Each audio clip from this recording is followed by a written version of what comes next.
Preview.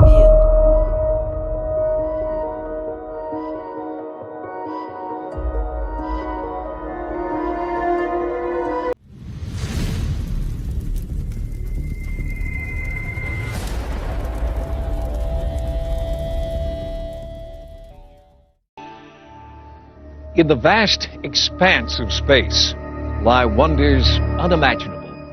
Galaxies yet to be discovered, planets unnamed and unexplored, exploded stars teeming with the building blocks of life. Scientists are devising new technology to reach these outer worlds, but perhaps someone or something out there has beaten us to it.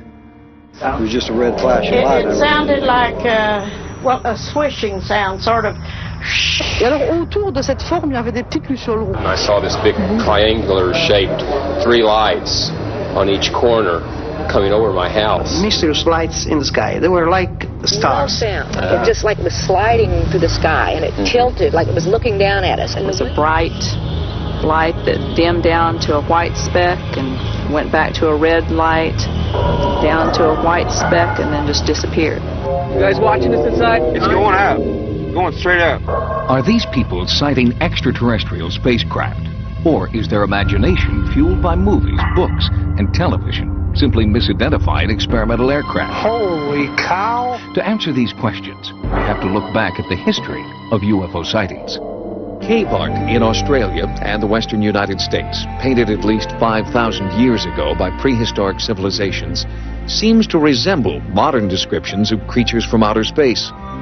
Halfway around the world, a 13th century fresco inside a church in Yugoslavia includes a flying vehicle. It would be another 700 years before technology made flight possible. The modern age of UFOs began in 1947. Ex-military pilot Kenneth Arnold was flying his plane over the Cascade Mountain Range. He encountered several objects traveling at an extreme rate of speed. Although there are no photographs, Arnold had a drawing made of what he saw. His sighting triggered hundreds more that year across the United States. UFO mania reached a fever pitch in the summer of that year when the Army Air Force reported recovering a crashed saucer in New Mexico. The next day, the government claimed the disc was only the wreckage of a weather balloon. Sightings of unexplained phenomena weren't limited to just the United States. Marina Popovich, a Soviet pilot with over 100 airspeed and endurance records to her credit, had her first UFO encounter in the mountains of southern Russia. My first contact with a UFO was a rather special experience. It was in the mountains, and I saw a sharp ray coming out of a huge sparkling ball. Even some of the men and women who have been in space have reported seeing things they can't explain. Gemini and Apollo astronaut James McDivitt had his own encounter in June of 1966. While in orbit above the Earth, an unidentified object outside the window caught his attention. I happened to glance out one time, and there against the black sky was a white object. Geometry of it was sort of like a beer can or a Coke can with a pencil sticking out one of the round edges at about a 45-degree angle. What was it? McDivitt did snap a few pictures, but after turning the film over to NASA, the film mysteriously disappeared. Was it a clerical error, or evidence of a government conspiracy to hide the truth about what's really out there? A 1990 Gallup poll showed that nearly 50% of Americans believe in the existence of UFOs. This despite the fact that most photographs and film footage of the actual sightings are not very good. The images are scratched, out of focus, or the camera's just too far away to see things clearly. But with the advent of the home video camera, more and more people have captured unexplained phenomena on tape. This home video was shot over Las Vegas in early 1991. It shows 3 objects floating and diving in front of the mountains. This is a spectacular maneuver. As you say, it goes in front of the mountains and it has the mountain as a backdrop, which gives you a fairly good idea of its distance. July 2nd, 1947, Roswell, New Mexico, the time and place of the most significant event in UFO history. Something crashed on a remote sheep ranch and was confiscated by the military. But what crashed remains a mystery, fiercely debated for more than 50 years.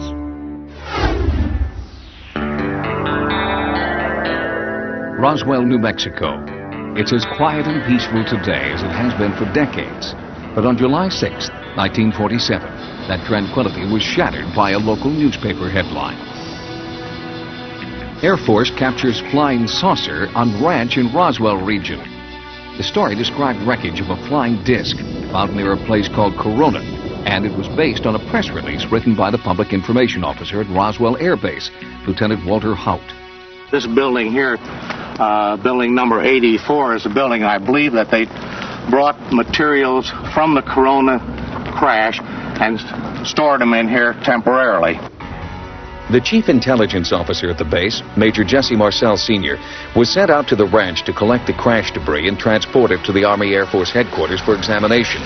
In the meantime, newspapers all over the western United States picked up the story.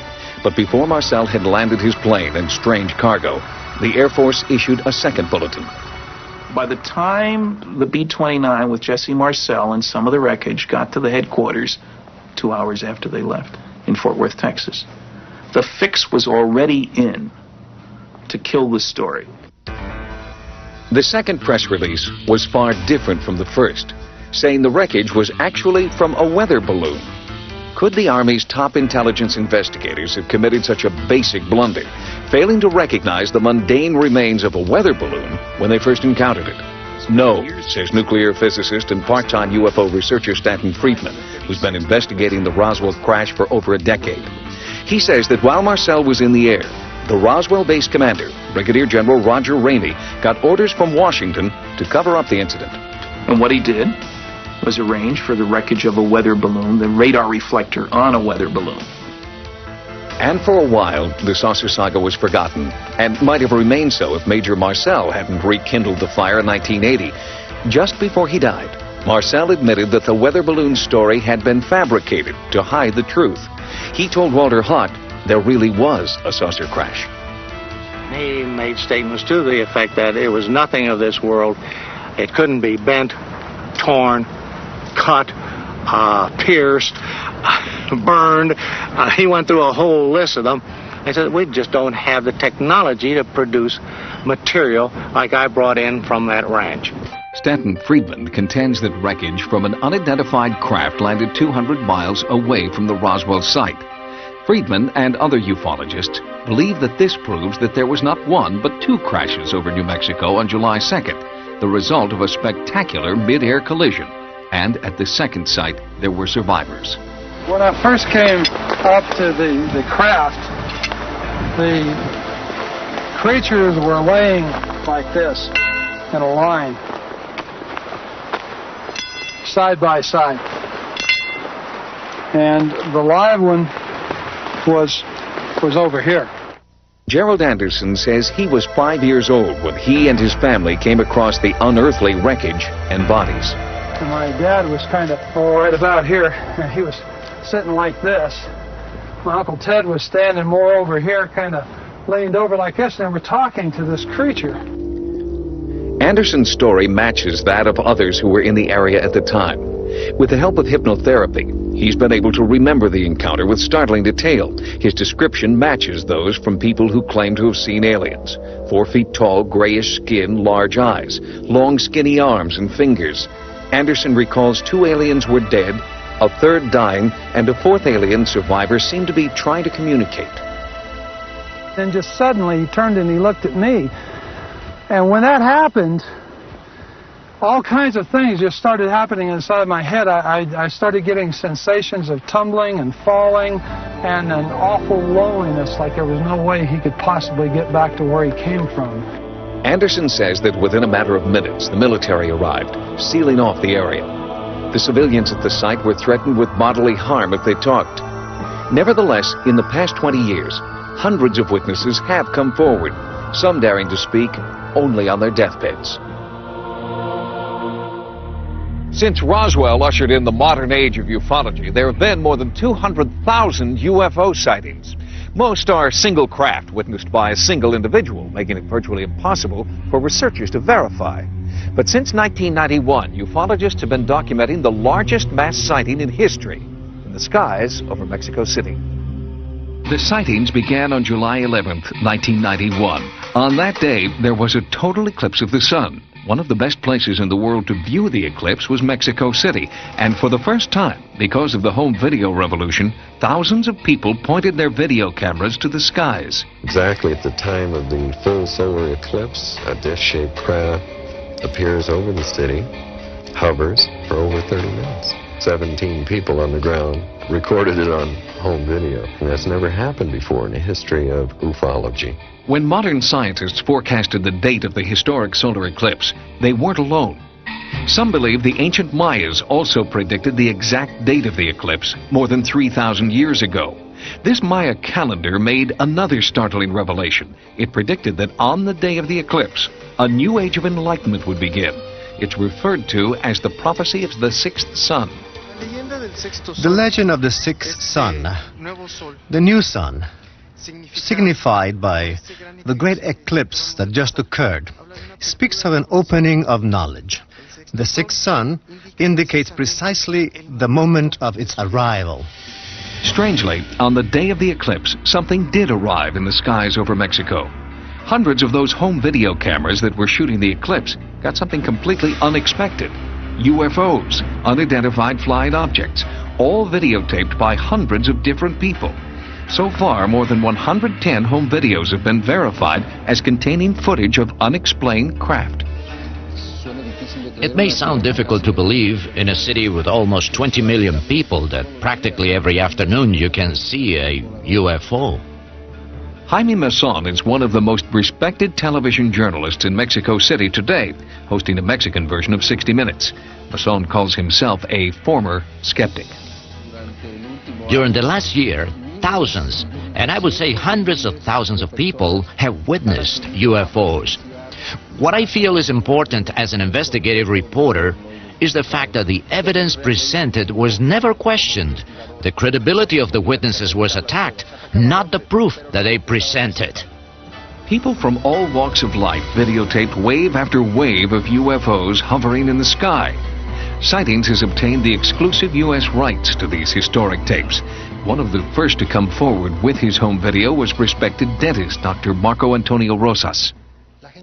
The people are definitely not nervous or afraid of the appearances of the UFOs. The people actually like the idea and feel that these appearances can bring some benefit to the Earth. Since the eclipse, the UFO sightings have continued week in and week out, and the acceptance of the phenomena by government officials has made even the most reticent eyewitnesses willing to come forward. Padre Ferrer, a priest at a local Catholic church, has seen and recorded these mysterious UFOs. Christ speaks of his kingdom as not being from this world, that his angels would help him. But these writings are very dangerous and I don't like to use them. But I believe that there is a possibility. I believe there are a lot of possibilities. I came out to take a video of that pine tree against the light. When I came up, I saw the light appear over the mountain over there. It was not an ordinary light. It was blue and very intense. I've never been afraid of something like this. On the contrary, what I've been able to observe has been wonderful. Once a philosopher said, if God is outside of the truth, I'll stay with the truth. So I feel there is no contradiction. Unlike the U.S., where UFO controversy most often takes place outside the media mainstream, the Mexico mass sightings are discussed openly on national television. Not everyone agrees the UFOs are extraterrestrial craft. But in Mexico, healthy debate on the true origin of these UFOs is encouraged.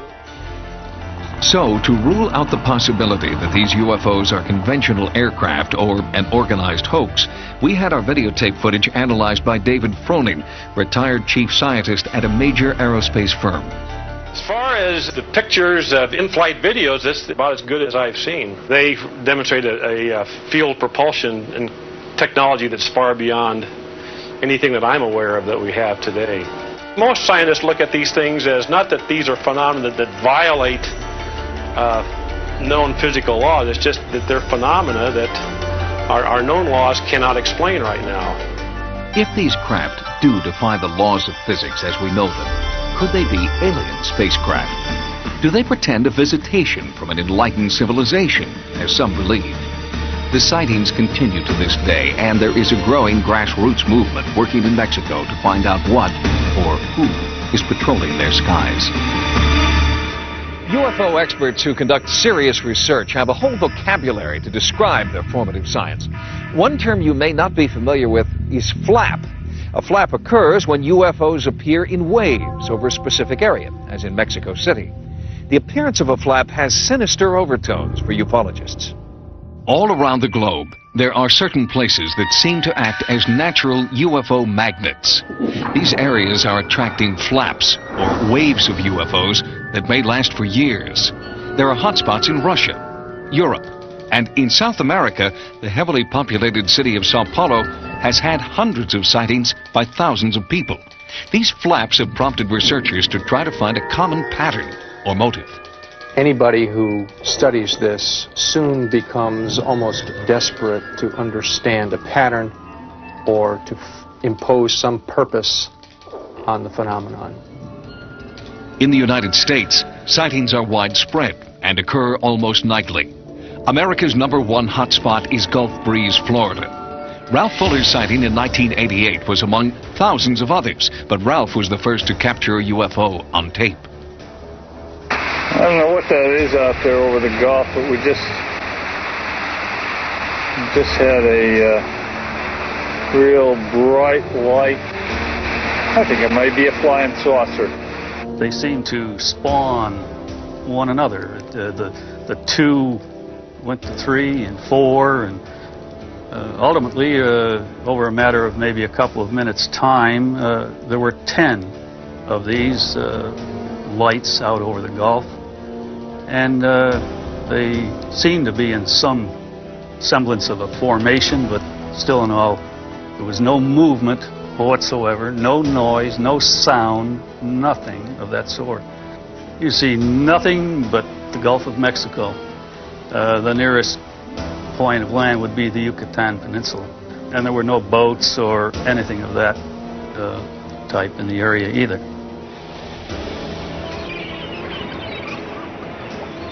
These are sky watchers, amateur UFO enthusiasts in the Gulf Breeze area who go out almost every night of the week with cameras and binoculars in search of UFOs. What makes a good sky watching area, for one, is a good field of view. That is, being able to have an unobstructed view of the skyline, and ideally you'd like to be away from city lights, but that's not always possible. So we go out in the evening and take our chances, and you may have a relaxing evening out under the stars, and then you may be blessed with a sighting. We just never know. We've seen amber-colored lights, 8 lights in a perfect circle gliding and performing maneuvers in the sky. We've seen rows of lights suggesting lights perhaps around the periphery of a craft.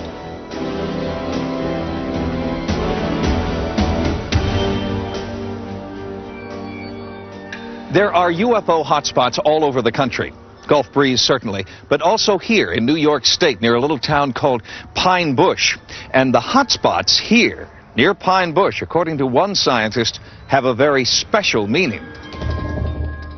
Bruce Cornett is a geologist who lives near Pine Bush, New York. After numerous significant sightings of UFOs near his home, he began studying the area with an electromagnetometer. What I found is that these magnetic anomalies are in specific patterns. And all of the UFO activity, the landings, the sightings where they are taking off and landing, when we've been able to identify specific areas, are associated with these magnetic anomalies. Are you suggesting that nature created homing devices deep in the ground? No, I think that it's a reverse. If we are dealing with an alien culture and they are doing something underground, they're using the natural magnetic anomalies to disguise their own magnetic signals. Are you saying there are, or could be, aliens in the Earth? I'm not saying it's certain. It is definitely possible, based on what I've seen. Do you realize how that sounds? I don't like the idea just simply because it is so outrageous. Then I would have to also add some of the photographic data that I have that shows, at least in one particular case, a UFO going up at a 7-degree dive right down into the ground, what appears to be. One of the most well-documented sightings in history occurred in Pine Bush on August 6, 1992. We think in excess of 1,000 people may have seen 2, 3 ships or 4 ships where I took video, and all the police departments across the whole lower New York State area was simply inundated with just hundreds and hundreds of calls. We looked over top of the trees, and there was this object there out of nowhere, this great big object. It was about 300 foot wide, the size of a football field hanging over your head, and about 300 foot off the ground. We looked at our clocks, and we had 3 battery-running clocks, 2 in the kitchen and 1 in the living room. And for some strange reason, all 3 clocks were stopped at the same time. Just about everyone in Pine Bush has seen a UFO. In his barbershop, Butch Hunt hears a lot of stories from eyewitnesses about strange alien encounters. About 60% of the people around here, I think, have seen something. And some talk about it and some don't. They're just afraid to talk about it. Afraid of ridicule and intimidation. The one that we saw was over at Red Mills Bridge, and there were 6 of us in the car, but it just so nice. It just glided right over the trees, and we just got out and stood there, just gawked at it, and nobody said a word. But the whole episode was probably 30 seconds. But it was huge. It was bigger than the bridge. UFOs are cited by all kinds of people, including the most credible professionals that you can find. In addition, when we have multiple witnesses who all tell the same story, then we can say, well, that's probably a pretty good report.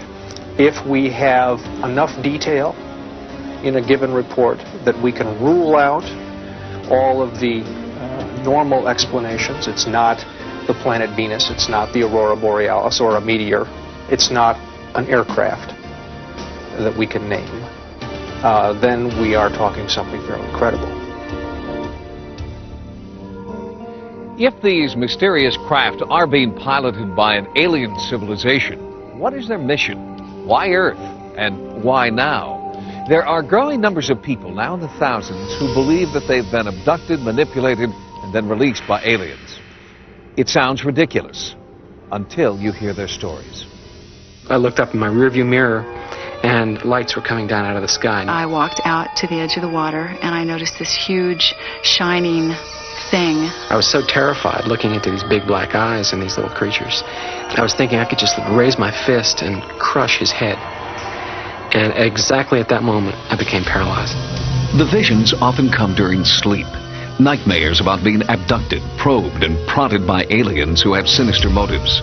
Hundreds of people have come forward to talk about their disturbing experiences and admit that they think their nightmares are real. Experts believe that there are thousands, perhaps even millions more just like them, who are too afraid to talk. We have hundreds and thousands of people who are coming forward and saying that the abduction phenomenon has happened to them, that they've experienced it, and basically they say the same thing as everybody else has said, and until recently, there was no possibility that they could have picked up these stories in the media. Since she was a baby, commercial photographer Kim Carlsberg has been plagued by memories of abduction. At 4:30 in the morning, I saw this image of these 4 beings just move through this wall. They just, like it wasn't there. And they came over to me, 2 at my feet, 2 at my head, and they started to lift me up to the ceiling. Bud Hopkins has been researching alien abduction reports for 26 years and is a firm believer. I'm the first to admit that all this sounds outrageous. It all sounds just crazy, and yet the evidence is there behind it. These particular problems could adequately be explained by the condition narcolepsy. This is a disorder characterized by hypnagogic hallucinations, that's hallucinations that occur at sleep onset, which can be very vivid and include the feeling of other people being present in the room, or a sensation of levitation. Patients will actually describe saying that they are looking down onto their body. I have two people that I've never met describing this exact same examination of their head being opened up, something being done to their brain, and being put back together again. They opened my back. I knew my back was open because I could feel. It was almost as though a slit had been drawn down my back and across to the side, and they had opened a flap of flesh and tissue. Whether the reports come from adults or children, men or women, most of them follow similar patterns. There's a bright light that shines in the room. The abductee sees it. They hear a noise outside. They're not interested in your mate, they're interested in you. So what they do is they render the person that you're with unconscious. She goes up a beam of light with the alien into a hovering craft. If anyone goes into the room at that point, there's no one in the room. She's not in bed, in other words. The person is literally missing. You find yourself on a table and these creatures around you with instruments, and you have no idea what they're doing, and they don't tell you. The focus of the entire enterprise seems to me to be unmistakably on reproductive issues. 90% of reported abductions involve descriptions of what experts call gray aliens, extraterrestrial creatures with oversized heads and dark almond-shaped protruding eyes. Less common are insect-like or reptilian creatures. The reptilian type has bothered a lot of people. It seems to be quite hostile and intrusive, often has claw-like hands, and I know there's one case where claw marks were photographed on the back of a woman. There's one being in particular that I always recognize, and he's not a gray. He's taller, he's thinner, he's got a bigger head, he's got bigger eyes. His limbs are very praying mantis-like. I remember being on a table with my head turned away, not wanting to look at this creature. And then when I looked at him, I just recognized him as the one that I hated. In a few cases, subjects claim to see hybrids, creatures who are half human, half alien. Some abductees believe they are being crossbred with aliens to create these hybrids. A very important part of the abduction phenomenon is that there are reproductive procedures carried out upon them. I've been shown children, I've been shown babies. I've been asked to hold children and babies. I've been asked to give these children affection. And these children aren't alien children, and they're not human children. They're somewhere in between. I had a woman who had been to the doctor, had an ultrasound done. Her husband was there. Everyone observed at 3 months a healthy fetus. The next day she wakes up screaming. They took it. Is so upset, her husband takes her back to the doctor. He does a pregnancy test, finds out she's no longer pregnant. They do a D&C, there's nothing there. The most humiliating thing that happened to me is they put a cylindrical sort of thing over my genitals, and it made me have an orgasm in a second. And I really feel like I'm one of those few men who knows what a woman feels like when she's raped. I've been on a table and I've seen something removed from my body that I will call a fetus, a baby. It was so small I couldn't believe that it could live on its own. I remember putting my finger in the arch of its foot. I was afraid to look at the face. I was afraid to see what it looked like. There seems to be an enormous interest in the emotional side of this, too, on the part of the aliens. They want us to hold these odd little children, these babies. They want to see how a mother will hold in love a child, things which to us are instinctive. The abduction phenomenon begins usually in infancy, or at least by the age of 2, 3, or 4. It continues all through childhood, all through maturity, and into old age as well. I have many cases where the person is taken as a child, usually what we refer to as the bedroom visitation. I was laying in bed, I opened my eyes, and here's a little gray standing there looking at me. And all I could really remember were those dark eyes. That little person, as he or she grows to adulthood, will be abducted over a period of time at irregular intervals. Let us assume that this is all being made up, that this is internally generated, that there is no abduction phenomenon. If that's the case, then we have discovered something of enormous importance. What are the repercussions of thousands of people running around thinking they're crazy, feeling crazy, being crazy, because they have no way to understand what's happening? Psychiatrists and psychologists who are dealing with these people are the first to say, something happened to this person. This is not a fantasy. This is not something the person cooked up. This was an event in that person's life which was truly upsetting. These experiences are not pleasant experiences. This is not something I'm happy happened to me. There's a part of me that would love to find the answer that it was something else. One of the most important and controversial UFO sightings in U.S. history occurred in Kecksburg, Pennsylvania, 1969. To this day, many researchers who've investigated this sighting believe it is a model for how our government maintains secrecy and disseminates disinformation about UFO sightings. Kecksburg used to be just like a lot of other small villages in western Pennsylvania. But in 1965, Kecksburg lost its anonymity when it became one of the world's most famous UFO landing sites. I happened to look up in the sky and I seen this red fireball. It sure wasn't a meteor, because I've seen them fall before. I never seen any of them with blue lights on. And it looked like it made a turn and come back again. And when it come back, it seemed like it went down. It was December 9th, 1965, a night that many townspeople will never forget. I got my flashlight and I started down through the woods up to where it was at. There was no wings, there was no tail section, there was no motors, there was no windows, there was no doors. It was big enough for a grown person to stand up in. It had like Egyptian writing, like backwards writing on it. Stars and circles and dashes and lines and things like that. It looked like an acorn. It was really weird. Some claim the UFO wasn't the only thing to arrive that night. It wasn't too much longer.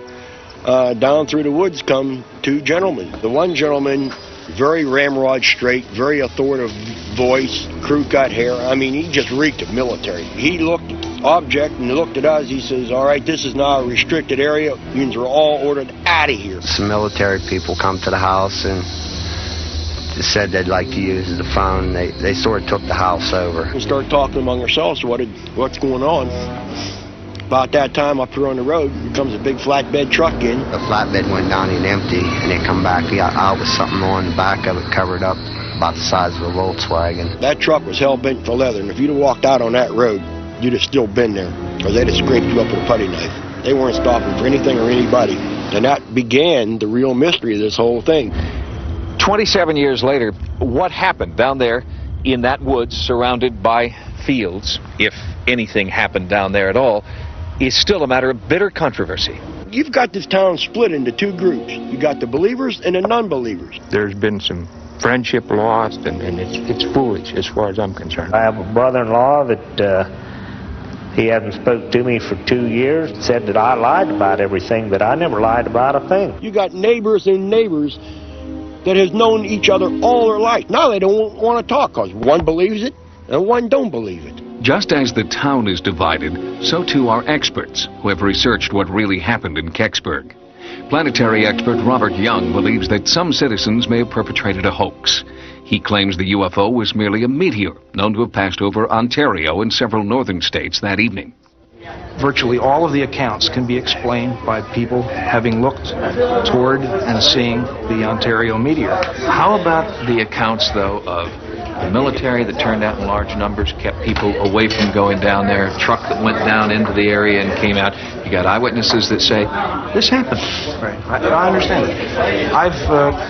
I have written, signed eyewitness accounts from 61 local people who say that there was nothing crashed here or was recovered. There was no military occupation. A lot of people probably think you're the government. Well, sure, yeah, but I'm not. I don't know how some people can say that nothing ever happened when there were so many people that saw things that night. Something had to happen. I know what I saw, and I'm not going to deny it. They can tell me I'm lying, but I know that I seen the military in my house that night. Freedom of Information Act states there was 212 military personnel here that night. Sightings attempted to speak with the Kecksburg residents who deny anything extraterrestrial ever happened here, but they all refused our invitation to talk. Even the landowner whose property was the alleged crash site remained silent. I think the government bought them off, or threatened them with something that got them scared half to wits. Ironically, their refusal to talk has only deepened the controversy. UFO researcher Stan Gordon heard about the Kecksburg incident on the radio the night it allegedly happened in 1965. He's been investigating the sighting ever since. So much of what we know about the case now, we've learned since about 1987, with the fact that now we have at least 4 different eyewitnesses who apparently saw the object on the ground at Kecksburg. The fact that there are dozens of people independent of each other who don't even know each other yet, who have given us detailed information about what they experienced and saw that night. And they're giving us confirming information that has not been published yet. The skeptics, and these include the people who own the land and some very substantial citizens of Kecksburg, think that this whole thing is loony. Why do they feel so strongly the other way? Could be that some of these people were in the wrong place at that time. They were in a position where they didn't see what was going on. And if you see the geography of the area and where the majority of people were that night, they could not have seen the military activity that was happening on the land on the other side of the area down there. Do you have any hard evidence at all that what went down in the woods near Kecksburg was something other than a meteor, or was anything at all? Unfortunately not. As in so many of these cases, you have to go by the eyewitness accounts. And in this case, the eyewitness accounts are very, very strong. And again, unfortunately, we don't have that type of information. If this was the case, whether it be a space probe or in other UFO cases, sure, if we had the physical hardware, the mystery would be over. What do you think it is? What do I think it is? At this point, and again, this is not conclusive, at this point, the weight of evidence would point in the direction that this may have been a Soviet space probe. If the object were proven to be a Soviet space probe, then many questions would be answered. If a Soviet device landed in Kecksburg, the government would have been required by international treaty to recover and return immediately any space debris to the country of origin. But retired Army Sergeant Clifford Stone doesn't believe the Soviet probe theory. If this was of Soviet origin in 1965, the State Department would have released documentation to me under their Moondust files. To date, none of that information has been forth.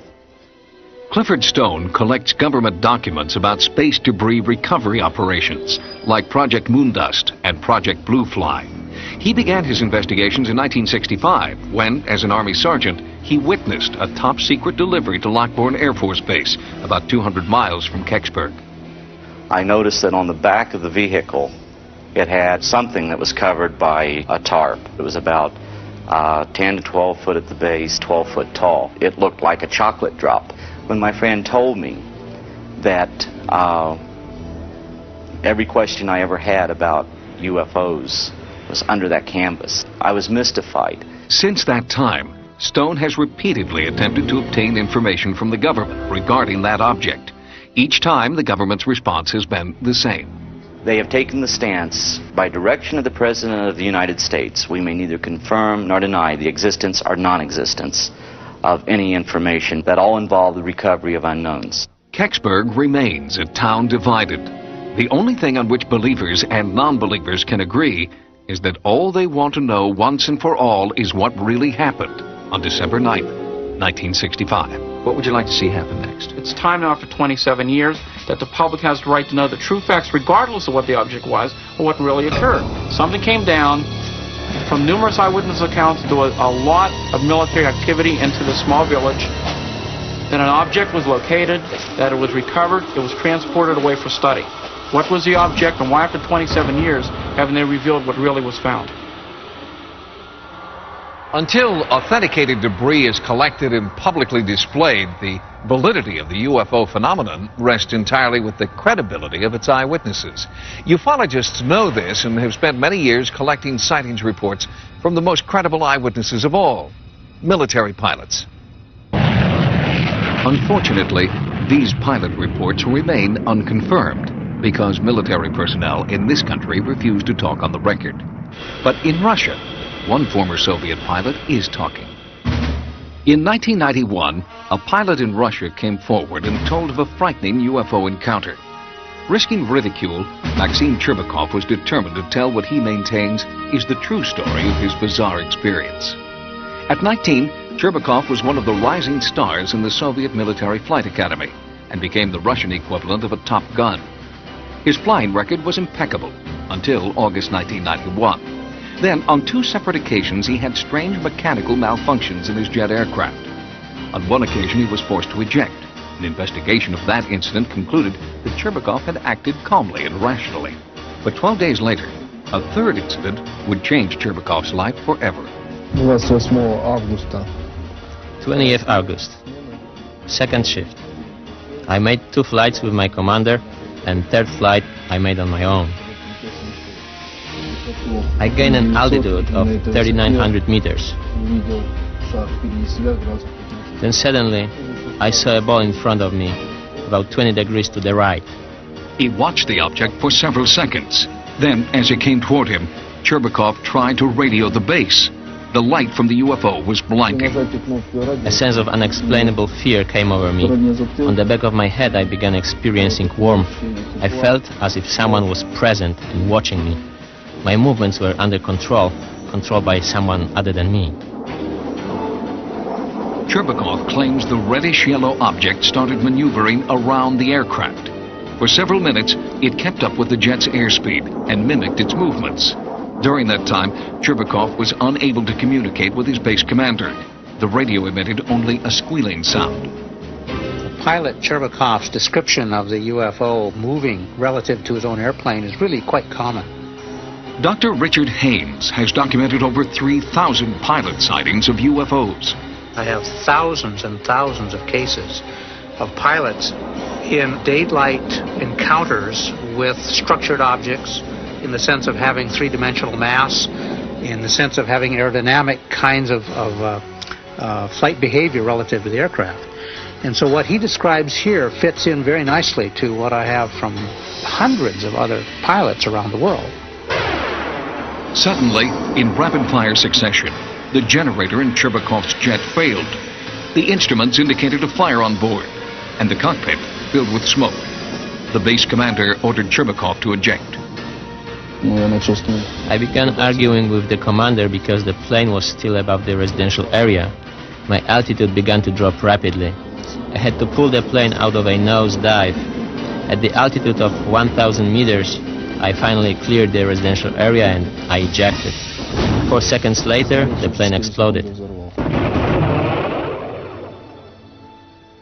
Cherbakov landed safely in a field and was rescued an hour later by a military helicopter. While officials combed the wreckage of the jet, Cherbakov was examined at a military hospital. An intensive 3-day interrogation followed. The interrogation was conducted with a sense of total distrust toward me. Right from the start, they told me that the first, the second, and now the third incident is all your own doing. Cherbakov was also interrogated by the KGB, who did not believe his story and charged him with insubordination and sabotage under the International Terrorism Act. Cherbakov claims the KGB threatened that if he did not tell the truth, he would be brought to trial, found guilty of terrorism, and shot by a firing squad. Vladimir Azhaja heads the Russian Center for the Study of UFOs, housed in the Ministry of the Interior in Moscow. Dr. Azhaja is considered one of the world's foremost experts on UFO phenomena and has studied Cherbakov's case. We concluded that Maxim has a normal, healthy psyche and is not inclined to fantasies. Retired Major General Albert Stubblebine is a former commanding general of U.S. Army intelligence. He witnessed and documented a hypnosis session conducted with Cherbakov by an American psychiatrist. As she was taking him into the trance, he changed from this terrorized, fear-ridden kid into a pilot, sitting in the cockpit, sitting in the seat, sitting with the controls, relating what was going on. There was a change in the individual. Anybody can fabricate. The question is, was he fabricating? And he struck me as a person who, in that situation, was not fabricating. Whatever it was that he was saying, he truly believed had happened to him. Maxime really believed he had not done anything wrong, in fact had done the right thing, and desperately wanted this sorted out. Although affidavits to that effect were presented at his court-martial hearing, the court still blamed Cherbakov for the destruction of his aircraft. But the military prosecutor admits that some of the evidence of Cherbakov's innocence was very convincing. From the beginning, I had doubts about the truthfulness of Cherbakov's statement. But after questioning his mother, his comrades, and his superiors, I became convinced that Cherbakov had an encounter with a UFO. In January 1992, the case against Maxim Cherbakov was dropped. But despite this vindication, he was not welcomed back into the military. There is no training for pilots to deal with such encounters. The older pilots told me that a lot of encounters happen, but they don't speak about them. I feel that I'm missing something from my soul that I want very much. My love for the planes and flying has remained and will continue to remain. Did Maxim Cherbakov see a UFO? We may never know the answer, but one thing is clear. Maxim Cherbakov ejected only after he saw that his jet would avoid populated areas below. Many in Russia suggested that Cherbakov should be awarded a medal for heroism. The United States Air Force admits that between 1952 and 1969 they conducted a study, codenamed Project Blue Book. Its purpose was to determine if UFOs posed a real threat to the American people. Project Blue Book concluded they did not, and since 1969, the Pentagon has denied participating in any other UFO study. But ufologists believe this is a lie. They point to evidence of a monumental conspiracy designed to hide what the government knows and when it knew it. Our government has flat out lied to us for 40 years or more. They've threatened people and intimidated people. They've spied on UFO groups, infiltrated UFO groups, spied on researchers, compiled dossiers. Their response is bordered on paranoia. In 1988, reporter George Knapp of Las Vegas CBS television station KLAS began investigating the U.S. government's involvement with UFOs. He says he's found evidence proving a massive cover-up that began in 1947 and continues to this day. The CIA says that it does not collect information on UFOs, and it hasn't since the 50s. There are reams of documents squeezed out of the CIA that indicate that they have on staff CIA UFO experts, agency personnel monitoring the situation on an ongoing basis.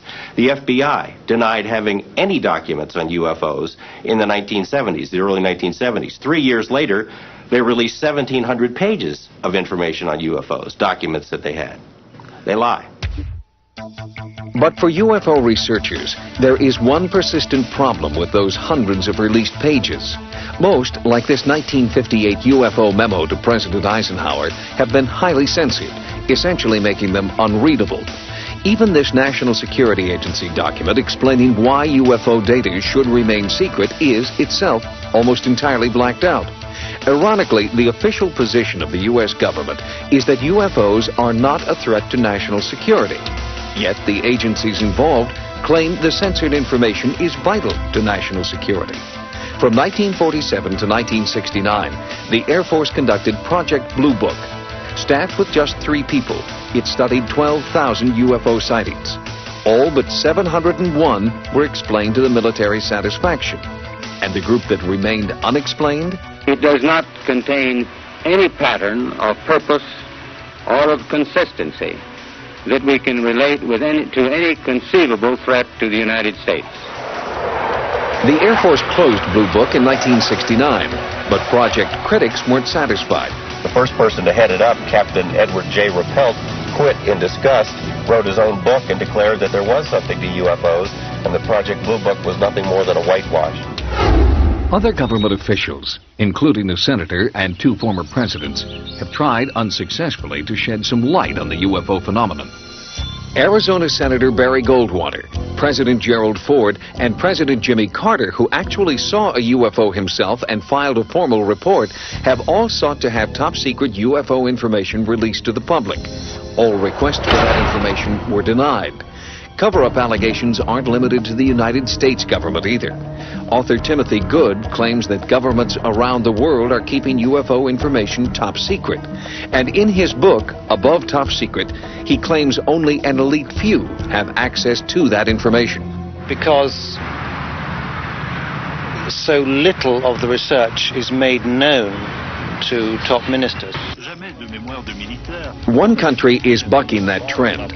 Belgium has acknowledged tracking unidentified, seemingly intelligently controlled craft in its airspace. Radar tapes released by the Air Force show an object jumping from 200 meters to 2,000 meters in 1 second, a distance of just over a mile. The Belgium Air Force has even put aside a plane to search for the objects. But the attitude of the United States remains very different. UFO experts claim our government is conducting top-secret research into UFOs in the middle of the Nevada desert. South of a dry lake bed known as Area 51 is a place known as S4, allegedly home to a super-secret government research facility. In the course of our investigation, we found a scientist who says he used to work there.